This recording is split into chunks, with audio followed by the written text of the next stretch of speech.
아버지가 폐암 말기 진단을 받은 건 작년 9월이었다. 52살인 내가 15년 동안 부모님과 함께 살면서 처음으로 느낀 절망감이었다. 병원에서 6개월이라는 시한부 선고를 들었을 때 옆에 있던 건 나뿐이었다. 형은 미국에서 10년 살다가 3년 전 귀국해서 IT 회사를 운영하고 있었다. 연매출 50억 규모라고 자랑하던 그 회사 때문에 늘 바빴다. 아버지 진단 소식을 전했을 때도 첫 마디가 이거였다. 심각한 거야? 나 다음 주에 중국 출장 있는데. 나는 한숨을 참았다. 15년 전부터 그런 시기였으니까. 내가 부모님 모시겠다고 했을 때도 형은 대수롭지 않게 넘겼다. 당시 나는 37살이었고 각 결혼한 부인 미영이와 함께 시작한 새살림이었다.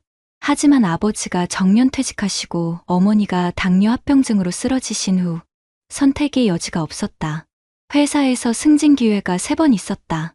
2015년 부장 승진 때는 어머니 수술 때문에, 2018년 본부장 승진 때는 아버지 심장병 때문에, 2021년 이사 승진 때는 코로나로 부모님 돌봄이 더 필요해서 모두 포기했다. 동기들은 이미 임원이 되어 있었지만 나는 여전히 차장이었다. 월급 450만 원으로 내 식구 생활비에 부모님 의료비까지 감당하는 건 쉽지 않았다. 특히 아들이 고3 딸이 중2가 되면서 교육비 부담이 만만치 않았다. 아들 학원비만 월 80만 원, 딸 학원비 50만 원에 부모님 약값이 월 40만 원. 적금도 제대로 못 넣고 있는 상황에서 아버지 항암 치료비는 어떻게 마련해야 할지 막막했다. 병원에서 돌아오는 길에 미영이에게 전화했다. 여보, 아버지 상태가 많이 안 좋으셔. 전화 너머로 한숨 소리가 들렸다. 15년 동안 시부모를 모시느라 고생한 아내였다. 친구들은 다 맞벌이를 하는데 미영이는 시어머니 간병 때문에 제대로 된 직장을 가질 수 없었다. 얼마나 드실까? 3차까지 하면 2천만 원 정도? 적금 깨야겠네. 그게 다였다. 더 이상 무슨 말이 필요했겠나. 15년 동안 쌓아온 5천만 원 적금 중 절반을 아버지 치료비로 써야 하는 상황. 아들 대학 등록금은 어떻게 마련할지 막막했지만 다른 방법이 없었다. 형에게 치료비 분담을 요청했을 때의 반응은 예상 그대로였다. 성우야, 미안한데 회사에서 큰 프로젝트 진행 중이라 현금 사정이 어려워. 대신 나중에 꼭 보상해줄게. 나중에 보상해준다는 말을 15년 동안 몇 번 들었는지 모른다.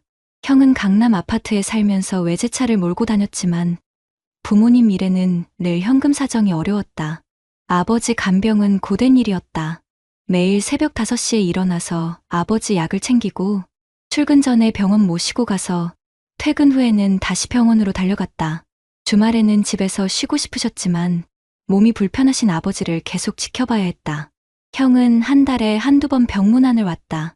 올 때마다 고급 과일 바구니를 들고 와서 아버지께 안부를 묻고는 30분 만에 돌아갔다.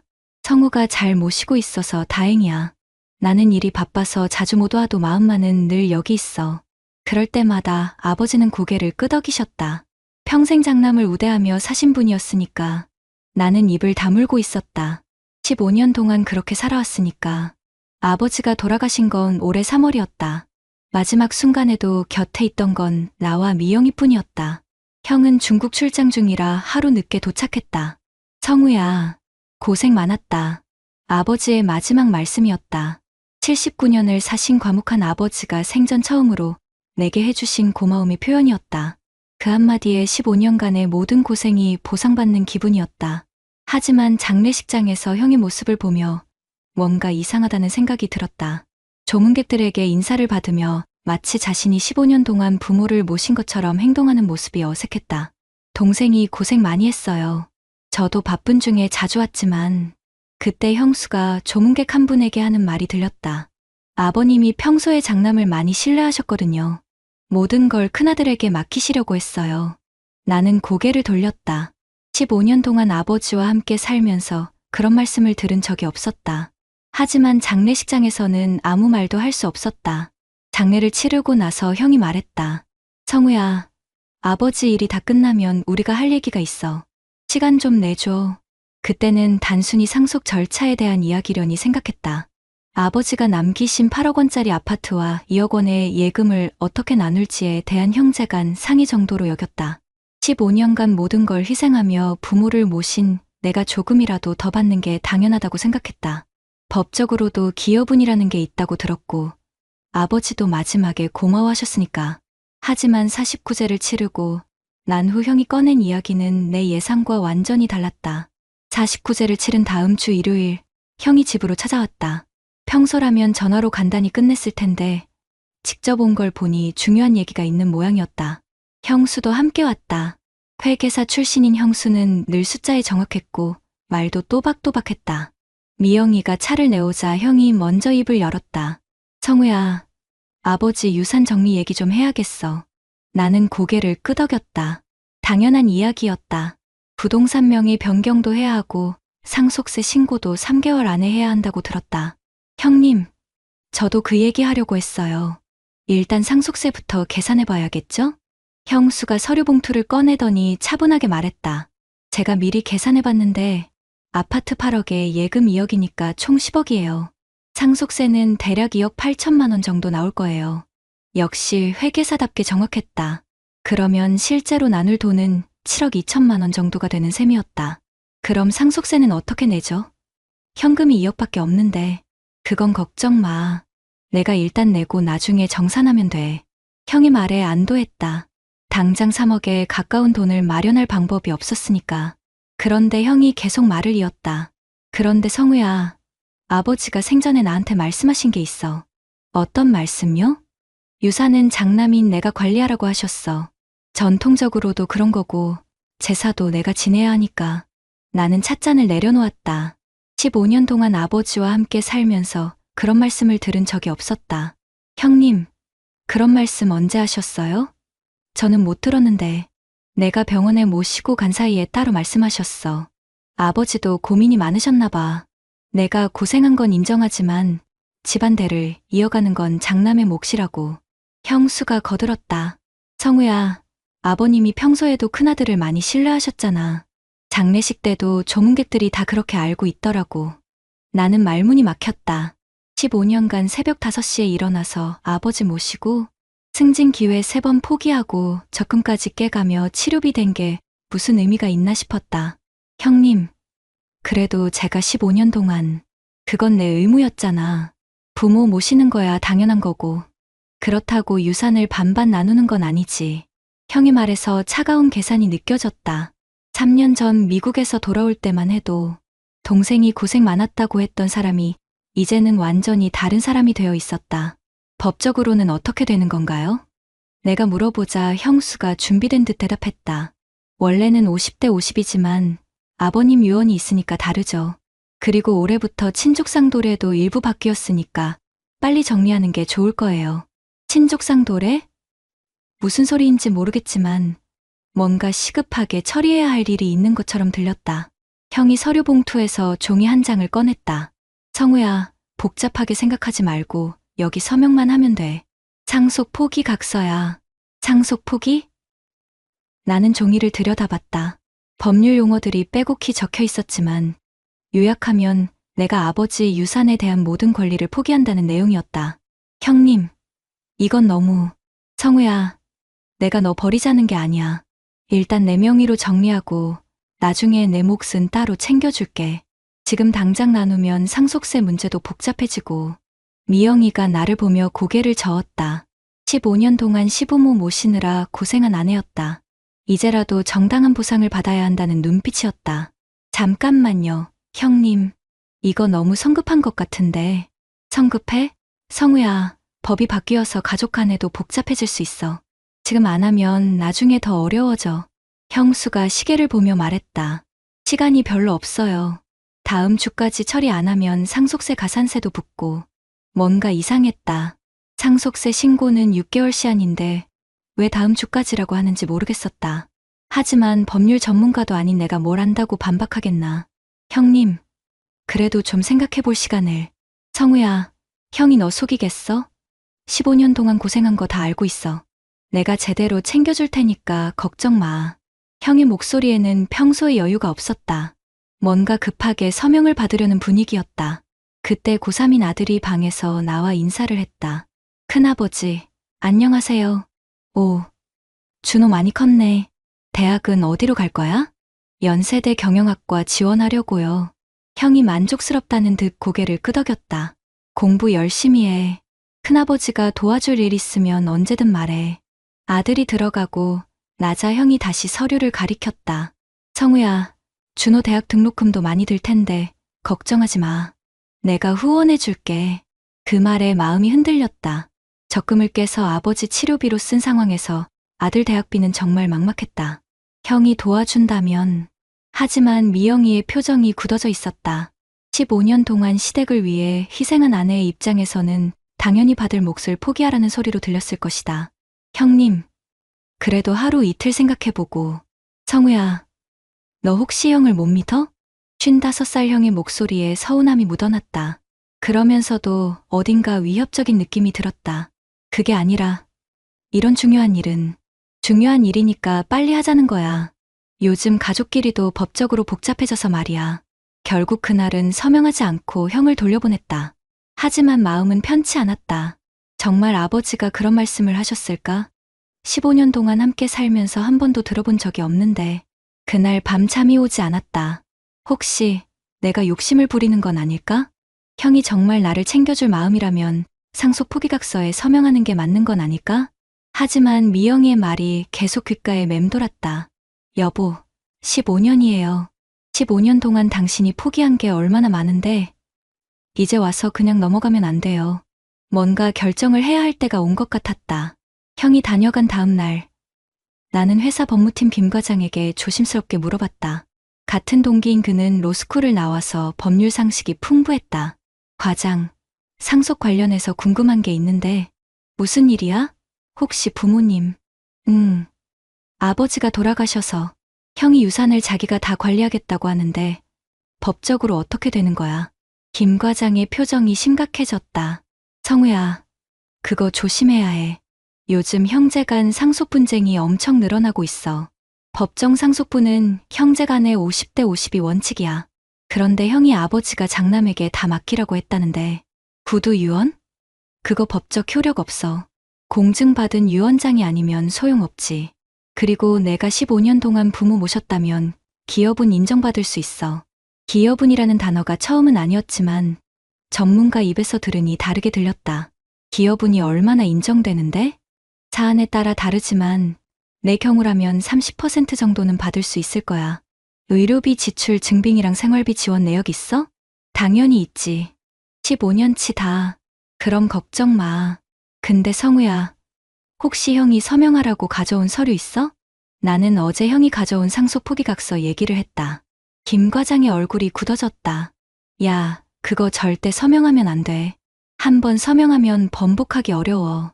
그리고 요즘 친족상도례 개정돼서 가족 간 사기도 처벌받아. 내 형이 서두르는 이유가 있을 거야. 친족상도례. 형수가 어제 언급했던 그 단어였다. 뭔가 중요한 변화가 있었던 모양이다. 그날 퇴근 후 바로 변호사 사무소를 찾았다. 인터넷에서 찾은 상속 전문 변호사였다. 48살의 이정호 변호사는 차분하고 현실적인 사람이었다. 15년간 부모 부양하셨다면 기여분 인정 가능성이 높습니다. 의료비만 3억, 생활비 2억 7천만 원이면 총 5억 7천만 원을 투입하신 거네요. 변호사가 계산기를 두드리며 말했다.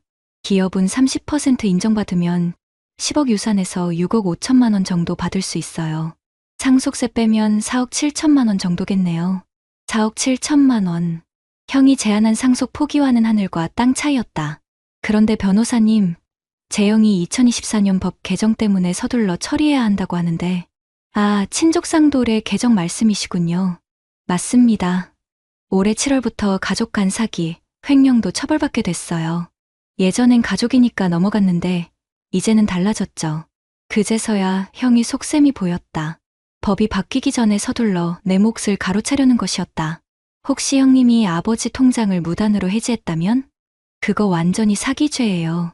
2024년 개정법으로 가족이라도 처벌받습니다. 증거 있으시면 형사고발도 가능해요. 집에 돌아와서 아버지 통장 내역을 확인해봤다. 과연 형이 병원에 계신 동안 예금 2억 원을 자신 명의 계좌로 이체한 기록이 있었다. 아버지 도장은 15년 동안 내가 관리해왔는데 언제 가져갔는지 모르겠다. 그날 밤 미영이와 긴 대화를 나눴다. 여보, 변호사 만나고 왔어. 우리가 받을 수 있는 돈이 4억 7천만 원 정도래. 정말? 그럼 우리 집도 살 수 있겠네. 15년 동안 전세로 살면서 내 집 마련이 꿈이었던 미영이의 얼굴이 밝아졌다. 그런데 형님과 법정에서 싸워야 해. 쉬운 일이 아닐 거야. 당연히 해야죠. 15년 동안 우리가 포기한 게 얼마나 많은데. 미영이가 맞았다. 나는 승진 기회 3번을 포기했다. 부장으로 승진했다면 지금쯤 연봉이 2천만 원은 더 높았을 것이다. 미영이도 시어머니 간병 때문에 제대로 된 직장을 포기했다. 15년간의 기회비용을 계산하면 10억도 부족했다. 다음날 형에게 전화했다. 형님, 어제 말씀하신 건 좀 더 생각해 보겠습니다. 뭘 생각해? 성우야, 형이 널 속이겠어? 아니에요. 다만 이런 중요한 일은 법적 절차를 제대로 밟는 게 좋을 것 같아서. 전화 너머로 잠깐 침묵이 흘렀다. 성우야, 혹시 누구한테 뭔 소리 들었어? 법무팀 동료한테 물어봤더니 상속은 50대 50이 원칙이라더군요. 야, 그런 것도 모르고 법무팀에 있어? 아버지 유언이 있으면 달라지는 거야. 형의 목소리에 짜증이 묻어났다. 형님, 그 유언을 증명할 방법이 있나요? 증명? 야, 김성우, 형 말을 의심하는 거야? 55살 형이 나를 이름으로 부르는 건 처음이었다. 평소 성우야라고 부르던 사람이 갑자기 반말과 이름 호명으로 바뀐 것은 화가 났다는 신호였다. 의심하는 게 아니라 법적 절차를 따르자는 거예요. 법적 절차? 좋아. 그럼 법정에서 보자. 형이 전화를 끊었다. 처음으로 형과 정면 대결하는 상황이 되었다. 그 주말, 형수가 미영이에게 전화했다. 통화 내용을 들어보니 상당히 격한 말다툼이었다. 미영아, 당신이 성우를 부추기는 거 아니야? 시댁 망신시키려고? 형수님, 15년 동안 시부모 모시면서 우리가 희생한 게 얼마나 많은지 아세요? 그게 며느리 도리 아니야? 그렇다고 시댁 재산에 욕심 부리는 건 아니지. 미영이가 전화를 끊고 나서 눈물을 흘렸다. 15년 동안 참고 살았던 감정이 터진 것 같았다. 여보, 저 말이 맞나요? 제가 시댁 재산에 욕심 부리는 거예요? 나는 아내를 안았다. 52살에 내가 49살 아내에게 해줄 수 있는 건 이런 위로뿐이었다. 아니야. 당신이 오라.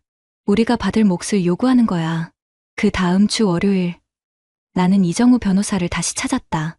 상속분할 청구 소송을 진행하겠습니다. 각오는 하셨죠? 가족 소송은 감정적으로 힘들어요. 보통 1년에서 2년 정도 걸립니다. 괜찮습니다. 끝까지 가보겠습니다. 변호사가 착수금 500만 원을 요구했다. 적금에서 또 돈을 빼야 했지만 물러설 수 없었다. 소장을 접수한 다음 날, 형에게서 문자가 왔다. 김성우, 정말 형을 고소하는 거야? 아버지가 뭐라고 하실 것 같아? 마지막 기회다. 생각해봐. 나는 답장을 보냈다. 형님, 이제 형제가 아니라 법정에서 만날 당사자입니다. 변호사 통해서 연락 주세요. 15년 만에 처음으로 형에게 반기를 든 순간이었다.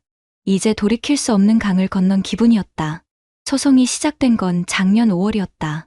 처음엔 6개월 정도면 끝날 줄 알았는데 실제로는 1년 8개월이 걸렸다. 그동안 내 일상은 완전히 바뀌었다. 매달 둘째 주 화요일은 법원 출석일이었다.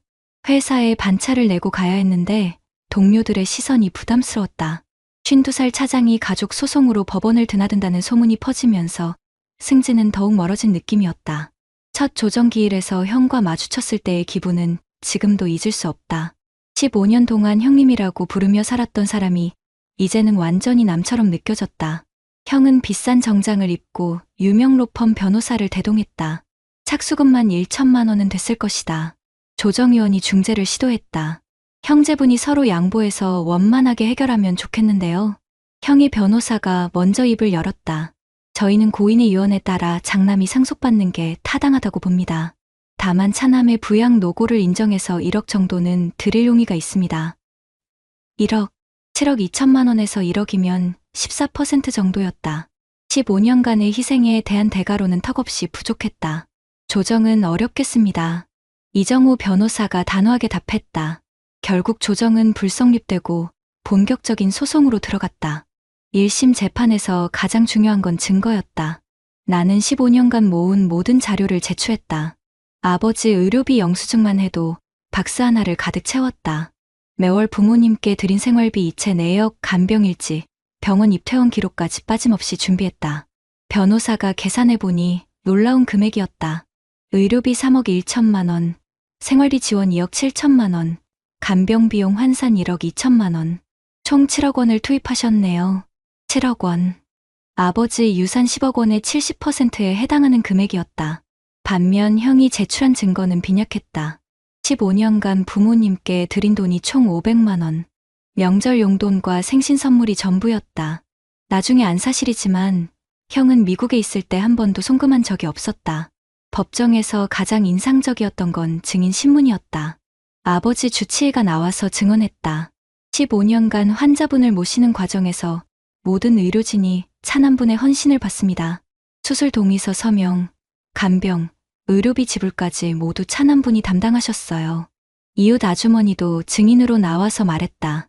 성우 씨가 새벽 5시에 일어나서 아버님 약 챙기고 밤늦게 들어와서도 간병하는 모습을 15년간 봤어요. 반면 큰아들은 명절에나 한 번씩 봤죠.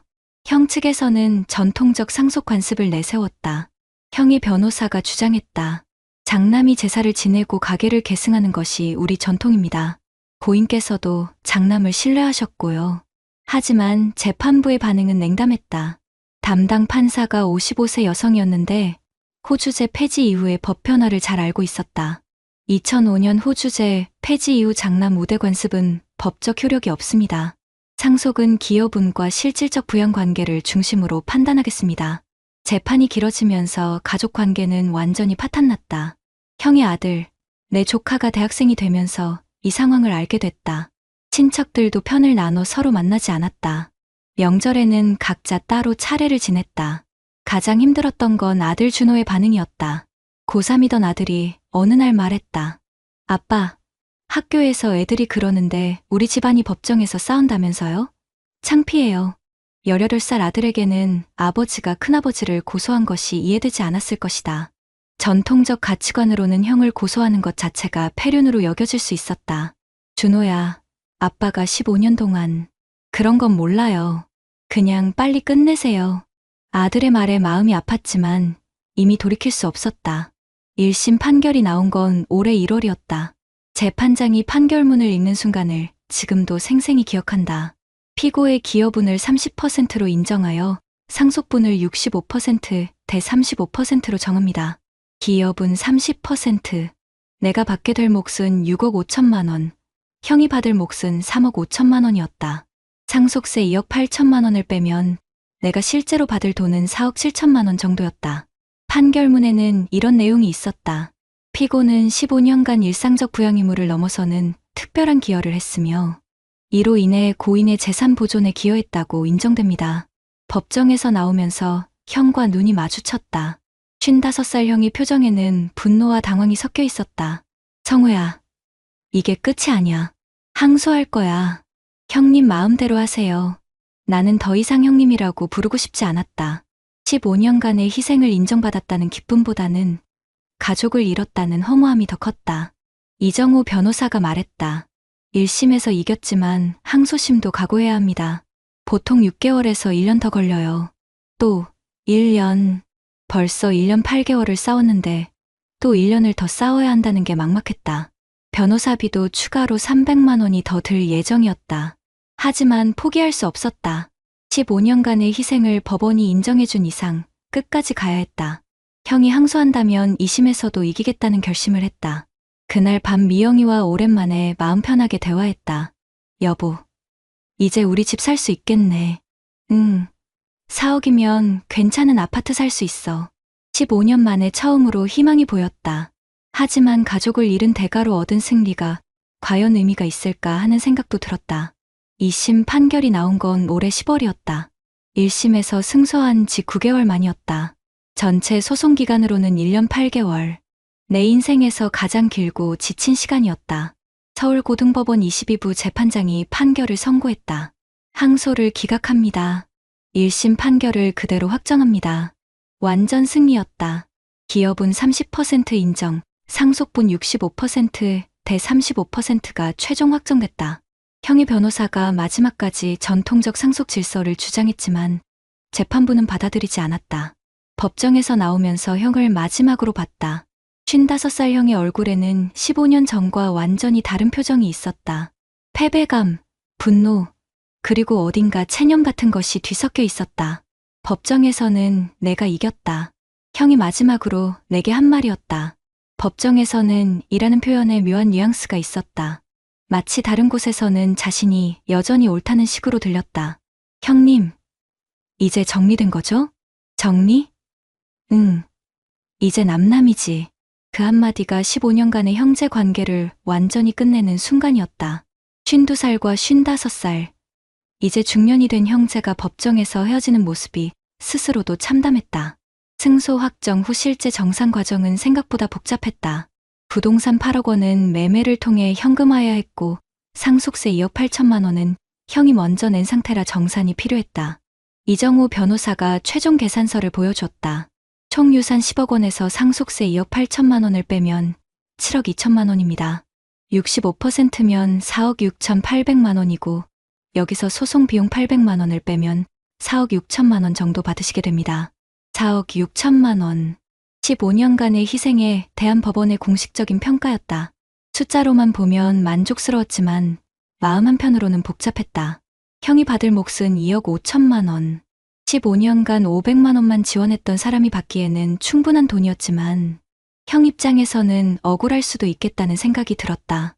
집에 돌아와서 가족들에게 소식을 전했다. 미영이는 울었다. 여보, 드디어 끝났네요. 15년. 정말 길었어요. 49살 아내의 눈물에는 안도감과 함께 그간의 모든 고생이 담겨 있었다. 시부모 모시느라 포기했던 것들, 형수에게 들었던 서러운 말들, 남편의 소송을 묵묵히 지지했던 시간들. 아들 준호는 이제 대학생이 되어 있었다. 연세대 경영학과에 합격했는데 등록금 걱정은 이제 하지 않아도 됐다. 아빠, 축하해요. 그런데 큰아버지랑은 정말 끝인 거예요? 글쎄다. 아빠도 모르겠어. 정말 모르겠었다. 법적으로는 승리했지만 가족으로서는 완전히 끝난 것 같았다. 한 달 후 부동산을 매매로 정리하고 최종 정산을 받았다. 통장에 4억 6천만 원이 입금되는 순간 15년간의 모든 게 끝났다는 실감이 났다. 그 돈으로 분당에 괜찮은 아파트를 샀다. 전세가 아닌 내 집, 진짜 내 이름으로 된 집이었다. 미영이가 가장 기뻐했다. 여보, 이제 눈치 안 보고 살 수 있겠어요. 하지만 이사 첫날 밤, 혼자 앉아서 생각해보니 씁쓸했다. 15년 동안 같이 살았던 그 집에서 아버지의 흔적들을 정리하며 나올 때 마치 모든 추억을 버리는 기분이었다. 가족 관계는 완전히 바뀌었다. 명절에도 우리끼리만 차례를 지냈다. 조카는 이제 대학 3학년이 됐는데 한 번도 안부 인사를 하지 않았다. 법정에서 싸운 삼촌을 어떻게 대해야 할지 모르겠다는 표정이었다. 친척들 사이에서도 우리 집은 상속 소송한 집안으로 낙인 찍혔다. 어떤 친척은 대놓고 말하기도 했다. 성우가 너무했지. 형님을 법정에 세우다니. 하지만 후회는 없었다. 15년간의 희생이 법적으로 인정받았고 정당한 몫을 찾았다. 무엇보다 미영이와 아이들이 이제 경제적 걱정 없이 살 수 있게 됐다. 6개월이 지난 어느 날 뜻밖의 소식을 들었다. 형의 IT 회사가 어려워졌다는 것이었다. 코로나 여파로 매출이 떨어지고 대출이자 부담까지 겹쳐서 힘들다고 했다. 친척을 통해 들은 얘기로는 형이 상속받은 2억 5천만 원을 회사 운영자금으로 투입했는데 사업이 잘 안 되고 있다는 것이었다. 성우 형님이 그리워하신다던데 연락 한번 해보지 그래? 친척 누나의 말에 마음이 흔들렸다. 하지만 선뜻 연락하기는 어려웠다. 1년 8개월 동안 법정에서 싸웠던 기억이 너무 선명했다. 그의 아버지 기일에 혼자 성묘를 갔다. 15년 동안 모셨던 아버지에게 근황을 말씀드리고 싶었다. 아버지, 이제 제 집도 마련하고 준호 등록금 걱정도 없어졌어요. 그런데 형님과는 정말 이렇게 끝인가 봅니다. 묘소에서 혼자 중얼거리는 내 모습이 쓸쓸했다. 집에 돌아오는 길에 우연히 형을 만났다. 성묘를 다녀오는 길이었던 모양이다. 서로 어색하게 인사했다. 형님, 성우야. 1년 만에 나누는 대화였다. 형의 얼굴이 많이 늙어 보였다. 사업 스트레스 때문인지 흰머리가 늘었고 예전의 여유로운 모습은 찾을 수 없었다. 잘 지내지? 네. 형님도 건강하세요. 짧은 인사였지만 어딘가 서로 그리워하는 마음이 느껴졌다. 하지만 먼저 다가가기는 어려웠다. 너무 많은 일이 있었으니까. 그날 밤 미영이에게 말했다. 여보, 오늘 형님 만났어. 어떻게 됐어요? 인사만 하고 헤어졌어. 근데 뭔가 서로 그리워하는 것 같았어. 시간이 해결해 주겠죠. 미영이의 말이 맞았다. 상처가 아물려면 시간이 필요했다. 1년이 더 지났다. 아들 준호는 대학 2학년이 되었고 딸 민지는 고등학생이 됐다. 새 집에서의 생활도 안정됐다. 무엇보다 경제적 여유가 생기니 마음도 편해졌다. 어느 날 형에게서 문자가 왔다. 성우야, 아버지 3주기 때 같이 지내면 어떨까 생각해보니 우리가 이러고 있을 때가 아닌 것 같아. 3년 만에 화해 제의였다. 나는 하루 종일 고민했다. 법정에서 싸웠던 기억, 가족이 분열됐던 아픔. 하지만 그래도 15년을 형제로 살았던 시간들. 미영이에게 물어봤다. 어떻게 생각해? 여보, 마음대로 하세요. 다만 다시 당하지는 마세요. 결국 형에게 답장을 보냈다. 형님, 3주기 때는 같이 지내죠. 하지만 예전과 똑같을 수는 없을 것 같아요. 아버지 3주기 날 3년 만에 형제가 한자리에 모였다. 형수와 조카, 그리고 우리 가족까지. 어색했지만 그래도 가족이었다. 차례를 지내면서 형이 말했다. 성우야, 그동안 미안했어. 형이 너무 욕심을 냈나 봐. 형님도 고생 많으셨을 거예요. 진심 어린 화해는 아니었다. 하지만 그래도 시작이었다. 그날 이후로 관계는 서서히 회복되고 있다. 예전만큼 가깝지는 않지만 그래도 명절에는 만나고 안부는 묻는다. 지금 생각해보면 그 소송은 이길 수는 있지만 가족은 잃는 일이었다. 하지만 후회는 없다. 15년간의 희생이 정당하게 평가받았고 미영이와 아이들이 더 나은 삶을 살 수 있게 됐다. 무엇보다 중요한 건 이런 교훈이었다. 부모님 생전에 상속 계획을 명확히 하고 기여부는 구체적 증거로 남겨두어야 한다는 것. 그리고 가족이라는 이름으로 불공정을 당연하게 받아들일 필요는 없다는 것. 지금도 가끔 비슷한 상황의 사람들에게서 상담 요청을 받는다. 그럴 때마다 나는 이렇게 말한다. 법적으로는 이길 수 있어요. 하지만 가족 관계는 돌이킬 수 없다는 걸 각오하세요. 그래도 정의는 정의입니다. 구독자님들, 오늘 사연 댓글로 공유해 다른 분들과 함께 의견 나눠보세요. 저도 읽어보며 소통하겠습니다.